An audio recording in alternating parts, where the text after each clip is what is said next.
Assalamualaikum warahmatullahi wabarakatuh. Bismillahirrahmanirrahim. Alhamdulillahirabbil alamin. La ilaha illallah wahdahu la syarikalah, lahul mulku wa lahul hamdu wa huwa ala kulli syai'in qadir. Asyhadu an la ilaha illallah wa asyhadu anna Muhammadan abduhu wa rasuluh. Allahumma sholli ala Muhammad wa ala ali Muhammad kama shallaita ala Ibrahim wa ala ali Ibrahim fil alamina innaka Hamidum Majid.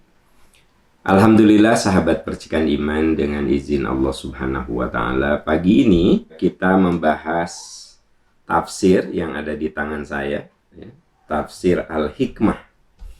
Dan hari ini kita akan melanjutkan pembahasan surat Al-A'la. Kita sekarang memasuki ayat ke-9. Di ayat ke-9 ini Allah Subhanahu wa taala berfirman, A'udzubillahi minasyaitonirrajim. Fadzakir inna fa'atiz dzikra. Oleh sebab itu berikanlah peringatan, karena peringatan itu bermanfaat. Sahabat yang Allah muliakan, manusia itu makhluk yang harus selalu diingatkan, ya. Walaupun sudah ngelotok, kata orang Sunda, sudah ada di kepalanya, sudah benar-benar hafal, tapi kadang ada khilaf, ada lupa. Kita ambil contoh yang sederhana aja, yang sederhana. Masalah prokes. Kita menghadapi COVID-19 sudah 2 tahun lebih, tapi kan diingatkan terus, pakai masker, cuci tangan, pakai masker, cuci tangan. Itu kan diulang-ulang, ya.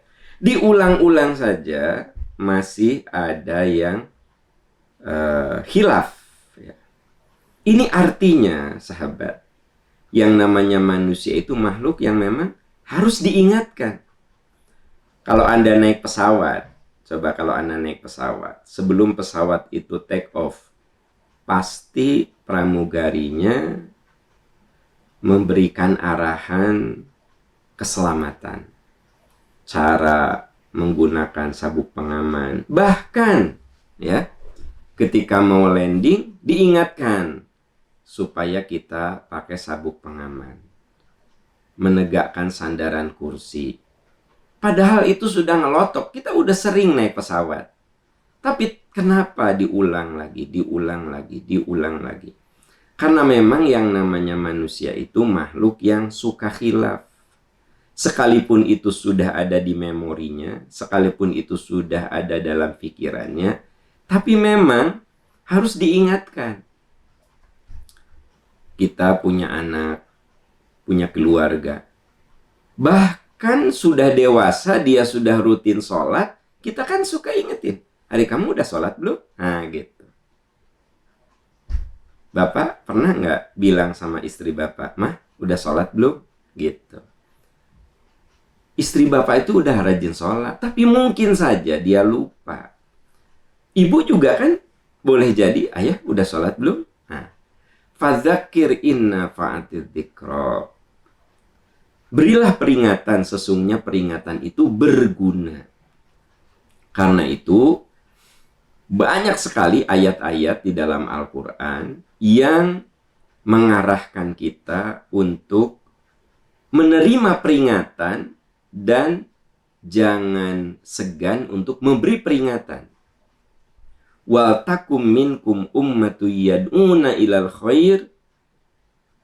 Hendaklah ada di antara kamu yang mengajak kepada kebaikan, ya'muruna bil ma'ruf, menyuruh kepada kebaikan dan mencegah kepada kemungkaran. Kuntum khairu ummatin ukhrijat linnas ta'muruna bil ma'ruf wa tanhauna 'anil munkar wa tu'minuna billah. Kamu akan menjadi umat terbaik. Kuntum khairu ummah ukhrijat linnas, yang dihadirkan kepada manusia. Ta'muruna bil ma'ruf. Kamu akan menjadi umat terbaik kalau tidak lelah menegakkan amar ma'ruf nahi munkar dan mengingatkan untuk beriman kepada Allah. Ini isyarat bahwa memang kita harus punya semangat saling mengingatkan. Tapi ternyata kita ini bukan hanya sekedar mengingatkan, tapi mengingatkanlah dengan cara yang baik. Harus mengajak, bukan mengejek. Harus mengajak, bukan mengejek. Harus mengingatkan, bukan menistakan. Di dalam surat An-Nahl, Allah Subhanahu wa Ta'ala berfirman, Ud'u ila sabili rabbika bil hikmati wal mau'izatil hasanati wajadilhum billati hiya ahsan. Ajak ke jalan Tuhanmu bil hikmah, dengan ilmu. Bicaranya, ngajaknya, ngingetinnya jangan ngasal ngomong, tetapi fikirkan dengan baik. Bil hikmah wal mau'izatil hasanah, gunakan kalimat-kalimat yang baik. Jangan menghina, jangan mengejek, tapi mengajak. Jangan menghina, tapi mengingatkan. Bil hikmah wal mau'izatil hasanah wajadilhum billati hiya ahsan. Sekiranya kamu harus berdebat, lakukan dengan tetap menjaga akhlak perdebatan. Jadi berdebat itu bagian yang tak terhindarkan dalam hidup. Saya berdebat dengan istri saya, berdebat dengan anak saya, berdebat dengan teman saya, sahabat saya. Mungkin berdebat dengan pimpinan kita. Tapi wajadilhum billati hiya ahsan. Lakukan dengan menjaga etika perdebatan, dengan menjaga akhlak berdebat. Ini isyarat, saudara-saudaraku tercinta, merujuk ke surat Al-A'la ayat 9 ini, bahwa manusia itu memang makhluk yang harus selalu diingatkan dan saling mengingatkan. Tapi gunakanlah cara-cara yang terhormat, cara-cara yang berakhlak, cara-cara yang beradab. Bukan asal ngomong, bukan asal ngeritik, bukan asal mengingatkan, tapi menurut An-Nahl 125 itu bil hikmah, harus pakai ilmu. Wal mau'izatil hasanah, gunakanlah kalimat-kalimat yang baik, yang enak, yang menyenangkan, yang menjaga martabat dan kehormatan. Dan kalaupun kita harus berdebat, wajadilhum billati hiya ahsan. Lakukanlah dengan cara yang menjunjung etika, menjunjung akhlak dan adab. Inilah, saudara-saudara, betapa agungnya perintah Islam untuk saling mengingatkan, tapi dijelaskan mengingatkannya itu bagaimana gitu. Sebab walaupun kita benar, tapi kalau cara mengingatkannya salah, belum tentu diterima baik oleh orang yang kita ingatkan. Jangankan kepada orang lain, kepada anak kita sendiri. Kita dalam mengingatkan itu tetap harus menjaga kehormatan. Misalnya anak kita lagi kumpul sama teman-temannya. Jangan teriak, "Aa, mandi dulu, kamu mah jam segini belum mandi, ayo mandi dulu ya." Terus ibu bilang sama teman-temannya, "Bentar ya, Aa-nya mau mandi dulu." Ibu nyuruh mandi ke anak bagus, tapi jagalah kehormatannya. Di depan anak-anak itu jaga kehormatannya. Kita ini harus menyuruh kebaikan, tapi jangan sampai martabatnya dihinakan. Di salah satu mall, saya lagi jalan sama anak dan istri saya. Tiba-tiba ada ibu nuntun anaknya. Ini Ustadz Am. Assalamualaikum Ustadz. Ini Ustadz, anak saya tuh. Ini udah jangkung gini. Udah SMA ini Ustadz. Tapi kalau disuruh sholat, ini susah Ustadz. Ya. Doakan Ustadz ya, biar anak saya soleh. Saya tuh sedih karena ibu ini menghinakan anaknya di depan saya. Tidak perlu kemudian dibilangin di depan saya, nih anak saya tuh udah SMA, nih susah gara disuruh sholat teh. Berarti ibu sedang menghinakan anak ibu di depan saya. Tidak boleh begitu. Tidak boleh. Jadi saudara-saudaraku tercinta, yuk kita saling mengingatkan. Fadzakir inna fa'atil dzikra. Berilah peringatan. Peringatan itu berguna. Tapi lakukanlah peringatan dengan cara yang santun, dengan menjaga etika, dengan menjaga adab, dengan menjaga akhlak. Sebab manusia itu prinsipnya harus kita muliakan. Kitanya sendiri, saudara-saudara, jangan lelah untuk mendengarkan peringatan. Jadi, menurut surat Al-A'la ayat 9 ini, beri peringatan karena peringatan itu berguna. Nah, kita harus memberikan peringatan sama orang dengan cara santun yang tadi An-Nahl 125 sudah saya sebutkan landasannya. Nah, kita-kita ini harus mencari peringatan dan mencari nasihat. Karena Allah Subhanahu wa Ta'ala menyebutkan ciri orang yang dibimbing dengan hidayah, atau dengan kata lain, kalau kita ingin masuk dalam kategori orang-orang yang dibimbing dengan hidayah, kita harus mencari nasihat. Kita harus mencari nasihat. Alladzina yastami'unal qawla. Orang yang mau mendengarkan nasihat, orang yang mau mendengarkan peringatan, fayattabi'una ahsana, lalu mengikuti nasihat itu, mengikuti peringatan itu. Ulaika alladzina hadahumullah wa ulaika hum ulul albab. Mereka itulah orang-orang yang mendapat hidayah Allah, dan mereka itulah orang-orang yang berpikiran jernih. Hari ini kita hadir mendengarkan nasihat. Ini mengikuti perintah surat yang sedang kita bahas. Saya hadir di sini juga sama melaksanakan perintah ini. Ibu bapak hadir sekalipun Anda sangat sibuk, di tengah kesibukan Anda masih mau mendengar apa yang saya sampaikan. Itu kita semua, saya, bapak, ibu, adik-adik semuanya sedang mengamalkan surat Al-A'la ayat 9. Fadzakir inna fa'atid dzikra. Berilah peringatan, dengarkanlah peringatan, fahamilah peringatan, inna fa'atid dzikra. Karena sesungguhnya peringatan itu berguna, bermanfaat. Dengan mendengarkan ceramah seperti ini, yang sudah kita tahu semakin dikuatkan, ya. Yang masih ragu berubah menjadi yakin, yang tidak tahu bisa menjadi tahu. Kan ilmu mah begitu ya. Boleh jadi itu benar-benar baru, yang tidak tahu jadi tahu. Atau kita pernah tahu, akhirnya jadi tahu lagi, lupa diingatkan. Atau yang tadinya ragu, karena ada pengulangan menjadi yakin. Itulah ilmu, ya. Itulah ilmu. Yang sudah tahu semakin tahu gitu. Karena itu Ali bin Abi Thalib pernah mengatakan, kalau kamu punya harta, kamu bagikan, pasti habis. Tapi kalau kamu punya ilmu, kamu bagikan, pasti semakin bertambah. Ilmu itu kan kalau kita berikan lagi, itu membuat kita makin paham. Makanya guru yang sudah mengajar puluhan tahun udah ngelotok teori itu, ya. Udah ngelotok.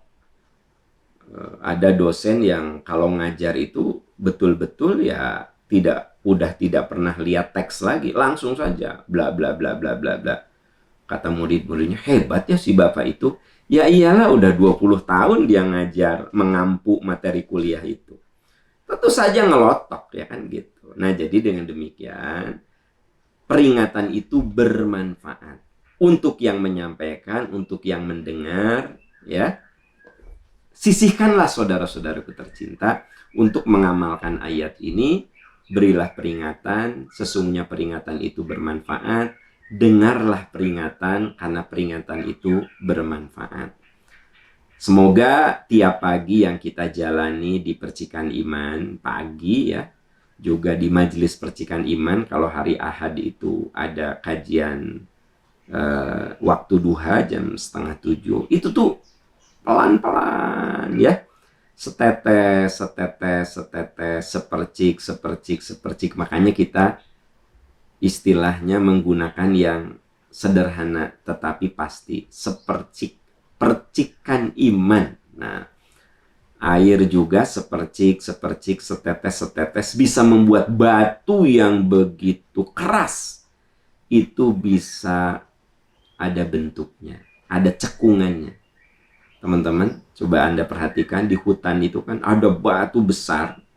Ternyata itu ada cekungan. Pas dilihat, karena ada tetesan-tetesan air yang jatuh pada batu itu, batu yang segitu keras bisa berbekas dengan tetesan-tetesan air. Nah, semoga saja sekiranya hati kita keras dengan percikan iman, sepercik, sepercik, sepercik, ada bekas dalam hati kita. Nah, peringatan itu kalau sudah masuk dalam relung hati kita, sayadzakkaru may yakhsha. Nah, itu ayat ke-10-nya, sahabat-sahabat. Sayadzakkaru may yakhsha.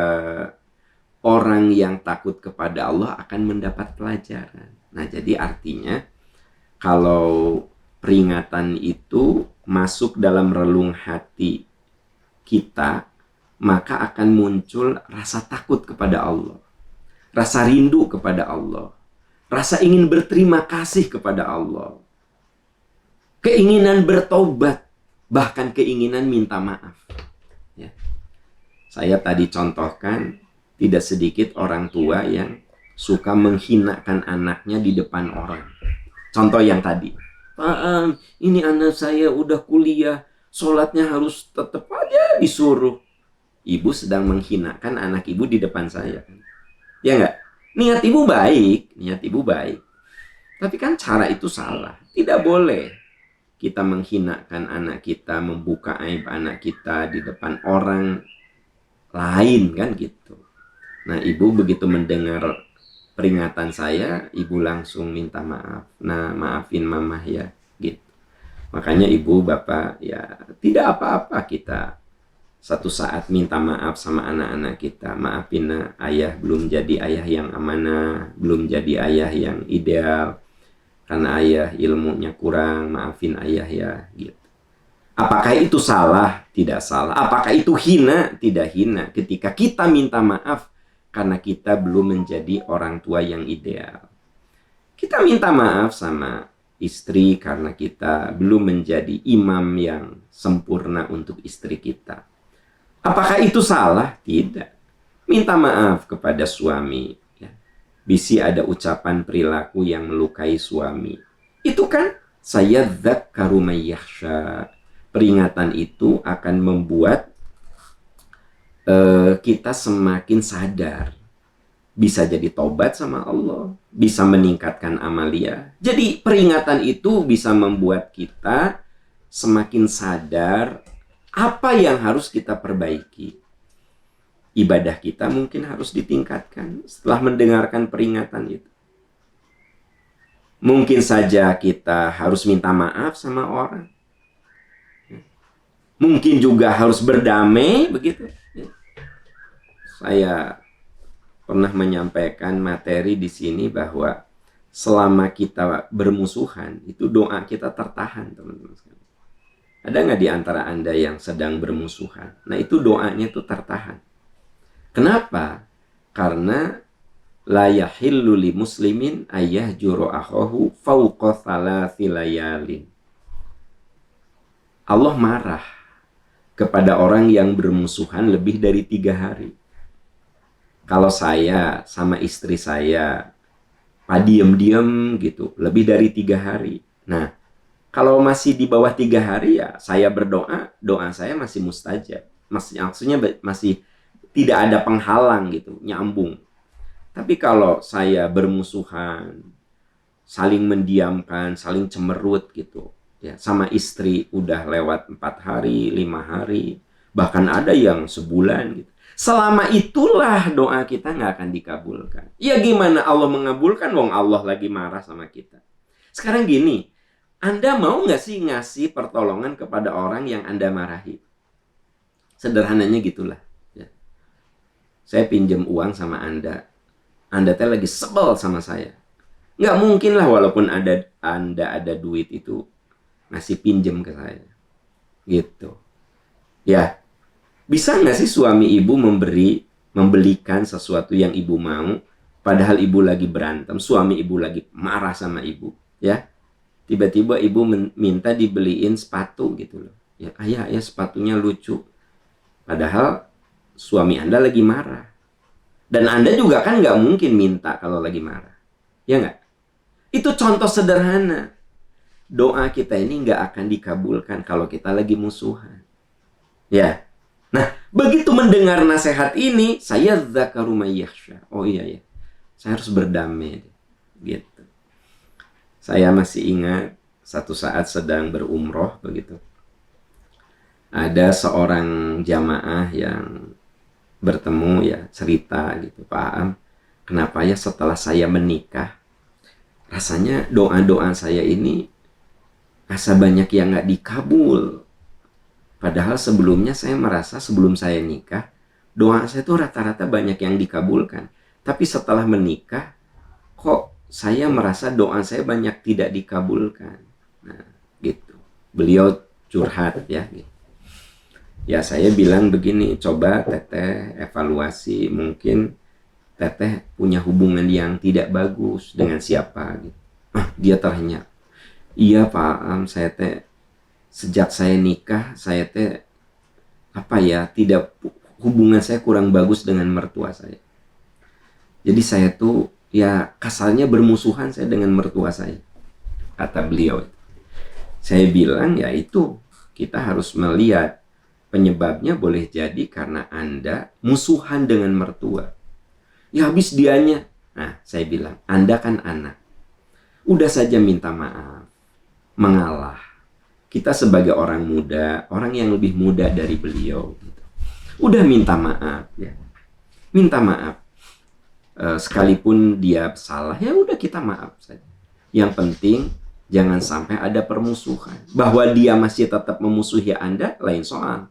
Yang penting Anda sudah tidak ada permusuhan dengan dia. Sok gerak, saya bilang, pulang umroh, minta maaf. Ya, bila perlu bersujud, bertumpuk di lututnya, minta maaf. Mau diomongin apapun, sok Anda dengerin aja, terima aja. Nah, alhamdulillah teman-teman. Beberapa bulan kemudian di pengajian ketemu saya. Aduh Ustadz, bener deh. Saya kan sudah melepaskan jiwa saya. Saya mau dihina, mau dinista oleh mertua saya. Saya udah minta maaf. Saya hati udah plong gitu. Ternyata Ustadz, rasanya doa-doa saya dibukakan gitu. Kalau keran mah jadi dibuka. Nah itu saya bilang. Ya. Ternyata permusuhan itu, apalagi dengan orang dalam lingkaran terdekat, itu bisa menyebabkan Allah tuh marah. Nah sekarang kalau Allah marah, Allah murka, gimana doa kita dikabulkan? Nah Anda kan dengar nasihat saya, itu ada suami istri yang jadi berdamai, udah 3 minggu saling diem, ya udahlah, ayah maafin mamah ya. Kalau kita bermusuhan terus begini, diam-diam gini, nanti doa kita nggak akan mustajab. Nah, saya dzakaru mayyahsya, itu contoh bahwa peringatan itu akan membuat kita jadi tersadar. Bahkan rasa takut kita kepada Allah akan meningkat. Rasa syukur kita kepada Allah akan meningkat. Kerendahan hati kita akan meningkat. Jiwa maaf kita akan semakin luas. Jiwa kedermawanan kita akan menjadi hebat. Ada orang yang pelit, pelitnya na'udzubillah.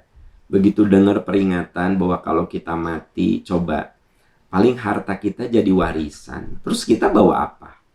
Bawa apa coba? Berwakaflah.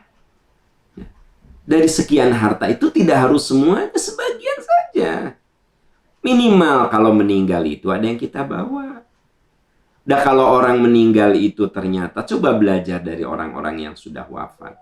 Pakaian termewahnya kain kafan, kendaraan termewahnya keranda, parfum termahalnya kamper. Coba, lahan terluasnya 2x1. Terus kita nggak wakaf gitu loh. Nggak ada yang kita bawa mati. Ngapain nanti di alam kubur segitu gelapnya? Nah, mendengar peringatan itu langsung Anda lihat nomor rekening wakaf percikan iman. Pakai m-banking, transfer saja. Itu yang disebut dengan inna fa'atid dzikra sayadzakkaru may yakhsha. Nanti peringatan itu akan membuat orang takut kepada Allah, membuat orang sadar, membuat kita ini jadi memaafkan, membuat kita ini jadi berdamai, membuat kita ini jadi dermawan, membuat kita ini jadi orang yang ingin memperbaiki diri. Tapi ayat 11-nya wayatajannabuhal ashqa, orang yang hatinya kotor akan menjauhinya. Nah, jadi teman-teman, ternyata peringatan itu kalau hati kita ada space, maka dia akan masuk dalam relung hati kita. Tapi orang yang celaka adalah orang yang lari dari peringatan. Mama, dengerin apa? Percikan iman. Matiin. Udah.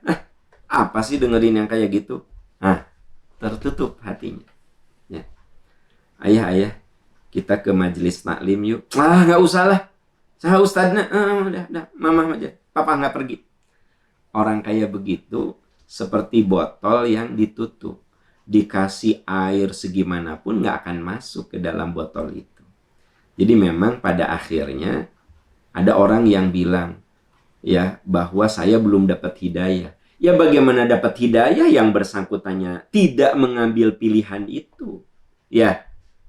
Jadi begini. Manusia itu oleh Allah diberi pilihan sebenarnya. Mau mengambil kebaikan, mau mengambil keburukan. Jangankan urusan dunia, jangankan urusan akhirat, urusan dunia juga begitu kok. Anda dinasehati oleh dokter. Ya. Pak Aam, karena Pak Aam ada kecenderungan hipertensi. Satu ya Pak Aam ya, kurangi garam. Itu nasihat dari dokter. Ya. Kurangi garam ya Pak Aam. Banyak sayuran ya Pak Aam. Banyak buah-buahan. Jangan terlalu gemuk ya Pak Aam. Nah, gitu. Ini obat hipertensinya minum ya tiap malam. Itu nasihat kebaikan.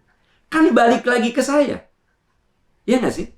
Apakah saya mau mengikuti nasihat dokter atau saya nggak peduli gitu loh. Jadi ternyata sehat juga itu pilihan. Iya nggak sih teman-teman sekalian? Akhirat juga begitu. Dunia kan kayak gitu. Saya disuruh olahraga yang rutin gitu. Disuruh banyak makan buah-buahan, makan sayuran, ya. Kurangi goreng-gorengan, kurangi makanan yang mengandung garam. Disuruh minum obat hipertensi tiap hari, jangan berhenti. Itu kan nasihat dokter untuk kesehatan saya. Benar nggak sih? Persoalannya saya mau enggak gitu loh. Balik ke saya. Hidup itu pilihan. Akhirat juga begitu, teman-teman sekalian. Akhirat kan begitu, ya. Allah mengatakan, Allah berfirman, ini halal, ini haram, ini bagus kamu kerjakan, ini jangan kamu kerjakan. Sok, kamu pilih. Kamu harus bakti sama orang tua, tapi kamu juga bisa durhaka sama orang tua. Kamu bisa sholat di awal waktu, tapi kamu juga bisa termasuk orang yang melalaikan waktu. Kamu mau bisa minta maaf, tapi juga kamu bisa jadi pendendam. Balik ke kamu, firman Allah tuh. Makanya di sini ada dua pilihan. Fadzakir inna fa'atidz dzikra. Beri peringatan. Peringatan itu berguna. Tapi balik ke orangnya. Sayadzakkaru may yakhsha. Orang-orang yang mau mendengar nasihat, dengan nasihat itu dia akan semakin baik. Wayatajannabuhal ashqa. Tapi ada juga orang yang tidak memilih nasihat itu. Orang-orang durhaka itu tidak akan guna dikasih nasihat kayak apapun. Mirip seperti kita punya botol, kalau botol itu dibuka tutupnya, dimasukin air, ya paling tidak setetes 2 tetes. Bahkan botol itu bisa penuh. Tapi Anda punya botol, botolnya Anda tutup, dikasih air setangki, 2 tangki, nggak akan ada 1 tetes pun yang masuk ke botol itu. Nah, hati kita itu seperti botol. Apakah kita mau membuka nasihat, membuka ya, agar masuk dalam relung kita itu, dalam relung batin kita itu nasihat, atau kita tutup? Wa yatajannabuhal ashqa. Nah, alladzi yaslan narul kubra. Orang seperti itu orang yang akan memasuki api neraka yang sangat besar. Jadi Allah firmankan, nah ini juga kan peringatan sebenarnya. Walaupun udah dikasih peringatan yang kayak beratnya begini, orang yang mau membuka hatinya akan mendapatkan keberuntungan. Orang yang menutup hatinya dengan nasihat, dia alladzi yaslan narul kubra, dia akan memasuki api yang besar. Tsumma la yamutu fiha wa la yahya. Mereka akan sangat menderita dalam neraka itu. Tak hidup, tak mati. Apa sih yang dimaksud dengan tak hidup, tak mati? Maksudnya hidup penuh penderitaan. Nauzubillah. Hidup penuh penderitaan. Orang-orang yang tidak mau mendengar nasihat, itu dia akan hidup dalam penderitaan. Kalau orang tidak mau mendengar nasihat kesehatan dari dokter, ya dia menderita nantinya. Ya nggak sih? Jadi, gimana ya? Contohnya sederhana sekali gitu. Kalau kita tidak mengikuti aturan berlalu lintas, menderita nantinya. Bisa celaka kita. Ya, atau bisa mencelakakan orang lain. Itu yang disebut, sebenarnya kalau kita nggak mau mendengar nasihat kebaikan, kita itu bakal menderita. Ya contoh urusan duniawi saja. Kalau saya tidak mengikuti aturan nasihat-nasihat Aam, kalau bawa kendaraan itu, coba ikuti rambu-rambu lalu lintas. Saya nggak peduli. Mungkin saya bisa jadi celaka, benar nggak sih? Kita mendapatkan nasihat-nasihat kesehatan dari dokter. Kalau kita nggak mau dengar, ujung-ujungnya kita sendiri yang celaka dengan penyakit itu. Karena saya tidak menghiraukan nasihat dokter, ginjal rusak, fungsi jantung rusak, fungsi hati rusak. Akhirnya saya celaka juga. Karena saya tidak mendengar nasihat kesehatan. Gitu. Jadi ternyata hidup itu pilihan. Apakah kita ini menjadi orang yang mengambil nasihat-nasihat kebaikan atau nasihat-nasihat keburukan, ujung-ujungnya balik sama kita. Ya. Balik sama kita.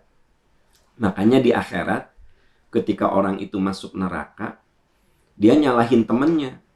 Gara-gara kamu saya masuk neraka. Kata temannya, kamu nggak usah menghina-hinakan orang lain. Hinakan saja diri kamu. Itu kan pilihan kamu. Nah, gitu. Teman-teman, na'udzubillah, jangan sampai kita ini jadi orang yang suka nyalahin orang lain. Ya. Nyalahin orang lain. Padahal, emang pilihan hidup kita yang salah. Wah, hidup itu foya-foya. Ketika suami penghasilannya bagus, nggak pernah gitu ikut, nggak pernah gitu mikir giving, saving, gitu. Nggak pernah. Semuanya dihabiskan. Beli tas yang mahal, sepatu mahal. Wah, hidup dalam keborosan. Begitu suami sudah pensiun, ya, penghasilannya sudah pas-pasan, nggak punya apa-apa, nggak punya aset. Coba. Sementara temannya yang waktu itu suaminya penghasilannya tak sebagus suami dia, suami pensiun, sudah ada rumah, sudah ada sumber penghasilan rutin. Karena waktu suaminya jaya, waktu suaminya penghasilannya bagus, ibu ini antisipasi. Ibu ini antisipasi, hidupnya nggak boros, tapi berpikir, kudu nabung untuk sekolah anak-anak, kudu nabung untuk ibadah, kudu nabung untuk kesehatan. Nah, ibu yang satu ini dia ada giving. Jadi kalau dapat penghasilan dari suami itu, nomor satu dia giving. Zakat, infak, sedekah, wakaf, saving. Nah, lalu dia bertahan hidup dengan sisa dari giving dan saving itu. Dari sedekah dan menabung dia hidup. Memang tak seperti temannya yang foya-foya, tapi setelah sekian puluh tahun suaminya pensiun, dia hidup dengan nyaman. Makanya saudara-saudaraku tercinta, hidup itu pilihan. Mau dunia, mau akhirat, hidup mah pilihan. Ya, yuk, jangan sampai kita menyesal karena pilihan-pilihan kita salah. Nah, ini yang diingatkan oleh Al-Quran yang dijelaskan di ayat yang sedang kita bahas ini, saudara-saudara sekalian. Apa ayat ini mengatakan? Fadzakir inna fa'atid dzikra. Beri peringatan, peringatan itu berguna. Dan nanti kamu akan lihat, saya dzakkaru may yakhsha. Ada orang yang mengambil peringatan itu dan dia makin dekat dengan Allah, makin benar hidupnya, makin lurus, ya. Wa yatajannabuhal ashqa. Tapi ada yang tidak mau mendengar peringatan itu. Maka orang seperti itu di kemudian hari pasti dia menyesal.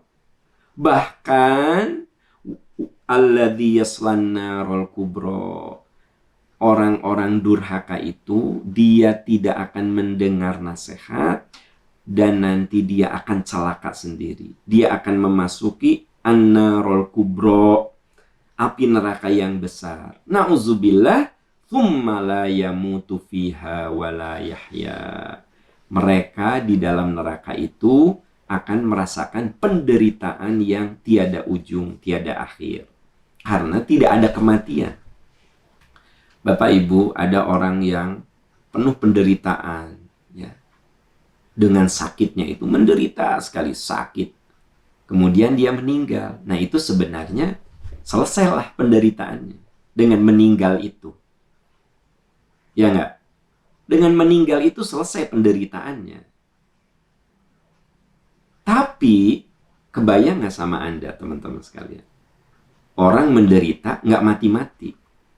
Nah, di akhirat itu la yamutu tsumma la yamutu fiha wa la yahya. Di sana tidak mati dan tidak pula hidup. Itu kalimat untuk menunjukkan bahwa dia tidak mati, ya nggak sih? Tapi dia dalam penderitaan yang luar biasa. Tsumma la yamutu fiha wa la yahya. Dia itu tidak mati dan tidak pula hidup, maksudnya hidup dalam penderitaan. Nauzubillah.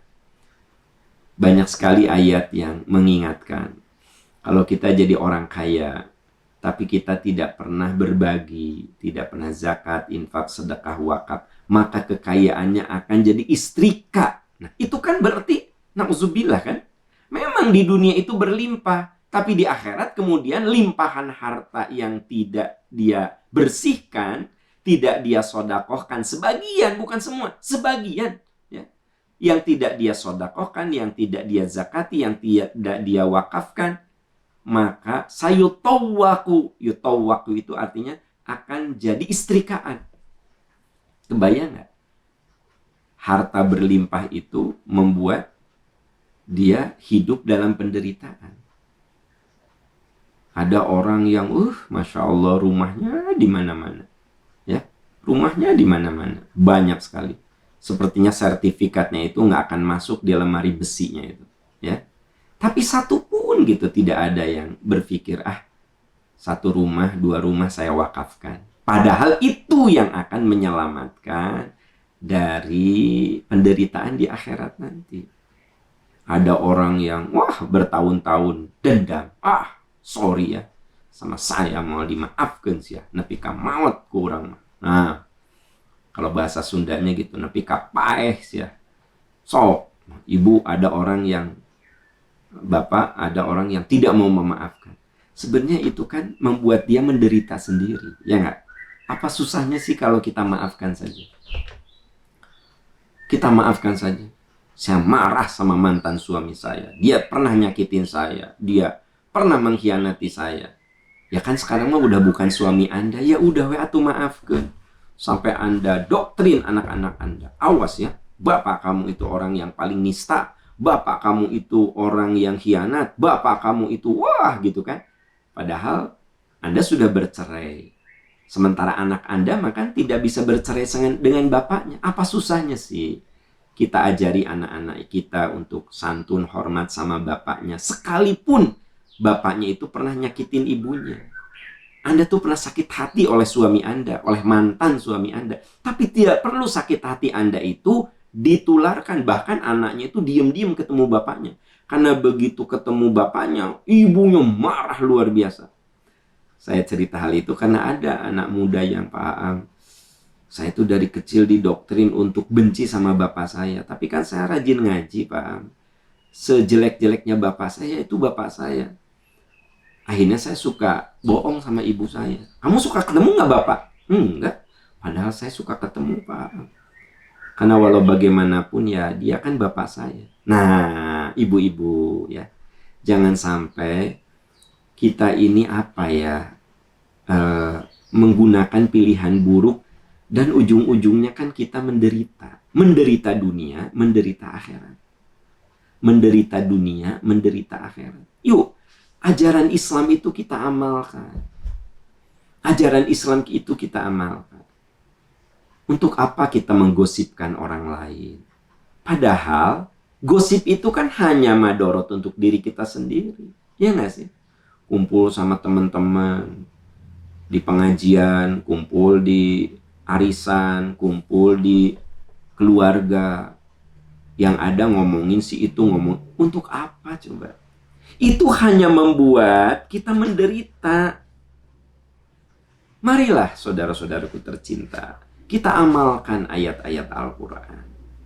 Insya Allah percaya kalau kita mengamalkan ayat-ayat Quran, hidup kita bahagia, hidup kita sejuk, hidup kita tenang, hati kita lapang. Dan yang paling penting adalah kita bisa terhindar dari an-narul kubro, dari api neraka yang menyala-nyala. Tsumma la yamutu fiha wa la yahya. Menderita di sana. Kita hindari itu semua. Sebab kalau kita hindari, toh kebaikannya untuk kita juga sebenarnya. Baik dunia ataupun akhirat. Sahabat yang Allah muliakan, itu ayat yang kita bahas pagi ini di surat Al-A'la, ayat 9 sampai dengan ayat 13. Ayat 9 sampai dengan ayat 13. Insya Allah kalau Allah memberikan umur dan kesehatan, kita akan lanjutkan ayat 14 dan seterusnya dari buku yang saya tulis namanya Tafsir Al-Hikmah. Ya, Tafsir Al-Hikmah. Ya, pelan-pelan kita telaah. Buku ini setebal 430 halaman kurang lebih. Ya, gitu. Demikian saudaraku tercinta, sahabat percikan iman yang Allah muliakan. Subhanaka Allahumma wa bihamdika asyhadu an la ilaha illa anta astaghfiruka wa atubu ilaik. Walhamdulillahirabbil alamin. Wassalamualaikum warahmatullahi wabarakatuh.